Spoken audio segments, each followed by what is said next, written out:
Hi, welcome to Orchids with Barney. Today I want to talk about unifoliate and bifoliate cattleyas, some of the differences in their ways of growing and rooting, so you get a few tips about how to grow them, and I'll talk about flowering and that sort of thing as well. So I'll start with the differences. Now a bifoliate, bi means two, foliate foliage, and uni means one. So a unifoliate Cattleya has one leaf attached to its pseudobulb, whereas a bifoliate Cattleya has got two leaves attached to the pseudobulb. When these bifoliates are younger, like you can see here, there's one leaf attached to the pseudobulb, but when they get a little bit bigger and they start producing slightly more mature growths, then you get two leaves per pseudobulb, and that will continue.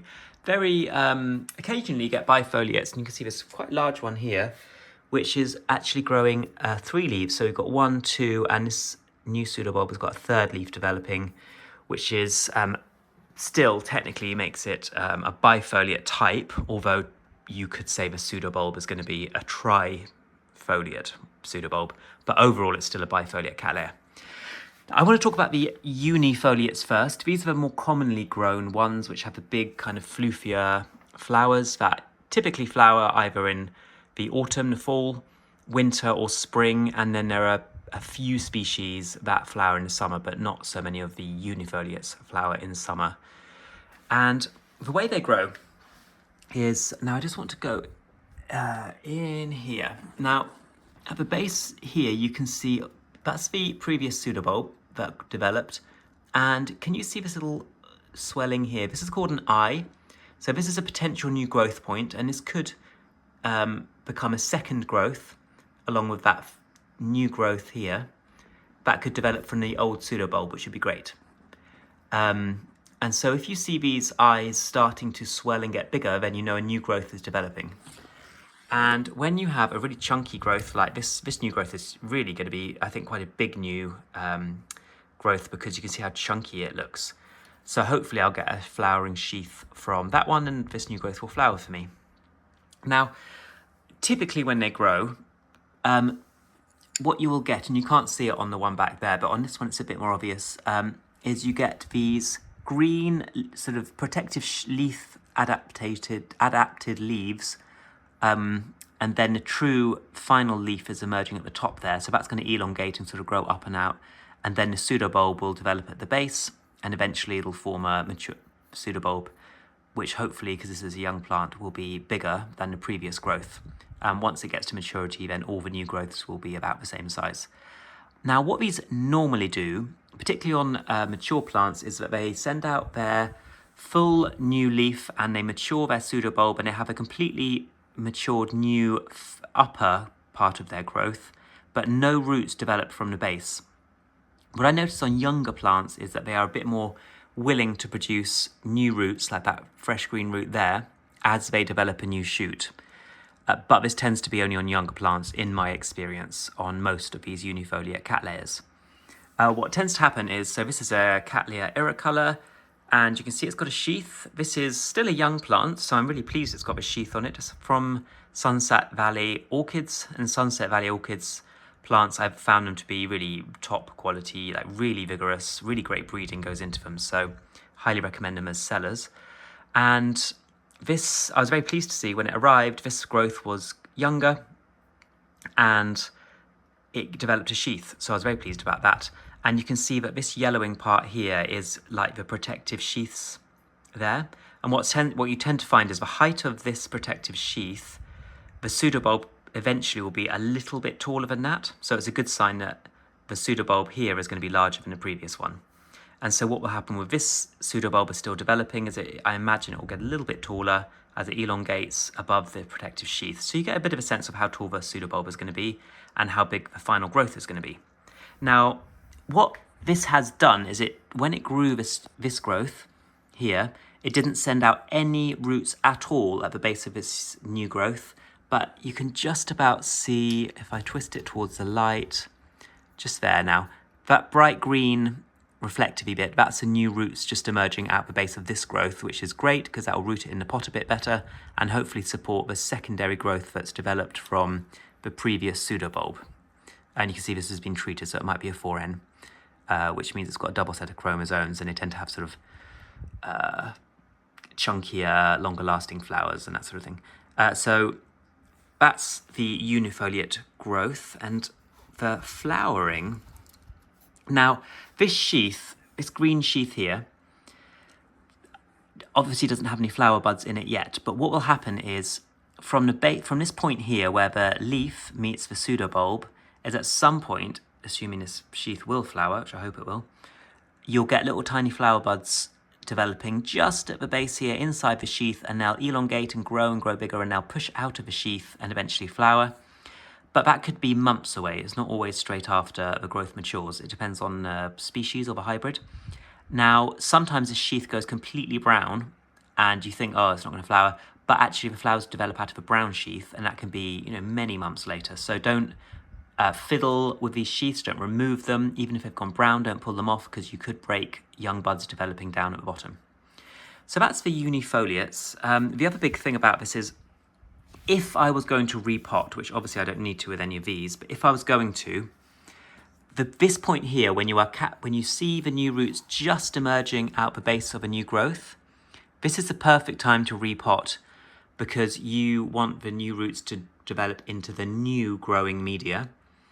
And when they're really young and small like this, they're less likely to be damaged when you're repotting, and obviously repot carefully so you don't kind of squish the growing media against where the new roots are coming out, because you don't want to break them. But this is a time to catch a Cattleya and repot it. I find that unifoliates are a bit more forgiving if you repot them at a different time. They don't tend to be, they sort of turn up their toes and sort of sulk on you as much. And sometimes you get a secondary flush out of the existing root system where it sort of branches and you get side shoot roots coming out, and they can actually establish all right, even when they're not sending out a brand new flush from the base of a pseudobulb. So slightly more forgiving, but try to repot them when you see that flush of new roots. And that flush of new roots could be months after the growth above matures, when the pseudobulb and the leaf matures. So you do have to be patient. And annoyingly, sometimes these flower at exactly the same time that they send out a new flush of roots from the base of the pseudobulb, which is in flower, which is really annoying. And in that case, you just wait for it to finish flowering and then repot it as carefully as you can, even if the roots are a few inches long by then. Otherwise, you'll reduce the length of time it flowers for. So that's unifoliate. Now I want to talk about the bifoliate Cattleyas. Now I find these to be a bit more fussy. When these send out a new growth, so I find the unifoliate Cattleyas send out a new growth, and it's has a fairly steady growth rate. As orchids are relatively slow growing, they grow at the rate you kind of would expect. And what I find with these bifoliates is they spend ages, months, not doing anything. And then finally, they send out a new growth. And when they send out that new growth, it'll go from this size here, which is about maybe 4 or 5 centimeters or an inch or so tall. And you blink a few weeks later and this thing has reached its maturity, or it's reaching maturity, and it grows incredibly fast. It's like they save up all its energy and then have a huge growth spurt. And this is what happened to this one. So I got this about probably 5 or 6 weeks ago, but these new growths initiated maybe like a week or 2 after I got it. So it's probably been about a month worth of growing. And you can see in 1 month, for a slow growing plant, they have grown off like crazy, super, super fast, really healthy looking new growths. Really a little bit big for the space I have, but I'm very happy it's looking so healthy. And I'm hoping that all 3 of these new growths will flower. And what I also noticed at the base of this growth is I peeled back a dead brown leaf sheath sort of covering, and I noticed that, because I saw a swelling, and I think this is going to be maybe another growth that's going to, I hope, develop quite soon. So I might get sort of a secondary growth coming off a primary growth coming off the new pseudobulb, which you wouldn't normally expect. But I'm hoping that's a sign of good vigor. The other thing with these unifoliates and bifoliates is the color of these protective sheaths, and sometimes the spotting on leaves, the purple spotting, is a sign that it's going to have really dark coloured flowers. So that's something else to bear in mind. Now, this one you can see its new growth is coming, and I'm hoping that there is going to be a secondary, hang on, let me get a better shot, a secondary growth. I'm sure I saw... Oh, it's down here. Right. Just down there, the base of the newest pseudobulb prior to this one developing, there's that eye. Yeah, it's not focusing brilliantly, but there is an eye down there. And I'm hoping that might develop secondarily, and I'll get 2 shoots coming off this, which would be brilliant. And I'm hoping maybe this new one will flower, because it looks quite chunky and vigorous. Now, again, with these ones, I don't know if you can see very easily, but just there is a new root emerging off the old root system. And so when I said earlier that sometimes a unifoliate sends like a secondary flush of roots branching off the original first kind of roots they develop, that can also happen with these bifoliates. But bifoliates, what is really important is you never, ever, ever repot them, ever, never disturb their roots when they are not about to flush a whole new set. So if I did need to repot any of these, I would wait until the new growth has completely matured and is sending out a flush of roots from the base, which will be very obvious, and then you repot. Then if you need to disturb the roots and kind of rip the plant apart and etc., that's the time to do it. If you do that when they are not flushing new roots, essentially what happens is the whole old root system tends to die off, and then, or largely die off, and you get this really pathetic, weak new growth, which sends out some new roots. And then it's the growth after that that might start to go back into kind of full size. And so you end up really setting the plant back. So just do not repot these bifoliates until they are flushing brand new roots from the base. And interestingly, this one has already got some new roots developing. And you can see on this one, I don't know if you can see it, but basically the pot it arrived in, this was going to come out the edge of the pot. So I thought I'll just slip pot it. Slip potting is when you carefully get the pot off without disturbing the roots. You don't take out any of the old growing media or anything, and you just put it into a bigger pot and fill around the edges. So I've got it in a basket here with sphagnum. The sphagnum will dries really fast because it's got lots of airflow. So that's why I wouldn't normally put this into sphagnum, but it is in a basket. And when it goes outside for summer, then it should hold moisture just a touch longer, which I hope will be better for its growth because summers are very hot here in DC. And going up to the top, just before I finish, what I'm very happy about is that it looks like on this growth, we have a sheath. So I think this is a new sheath developing, and flowers will hopefully come from that. And most of the bifoliates, not all of them, but a large number of them flower in, some flower in spring and a lot of them flower in summer.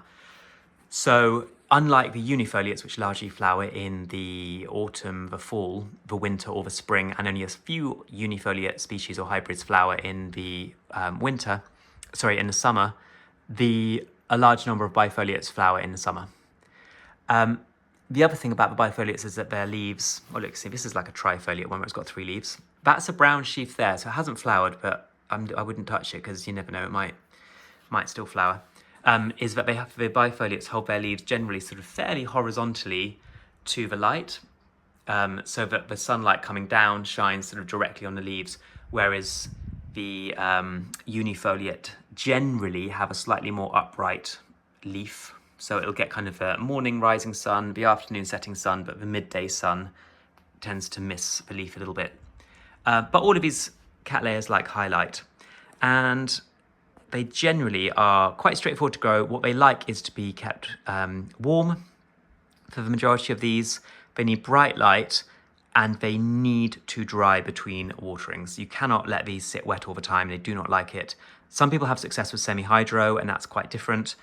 But if you grow them where you sort of water them and, like, as I am, I'm not doing semi-hydro, then you must let the roots dry between watering. If you let the roots stay wet, then they will rot, with the exception of semi-hydro, where roots grow, like the new roots grow into that and are adapted to it, but the old roots won't adapt to semi-hydro, so that's quite difficult to transition a plant into.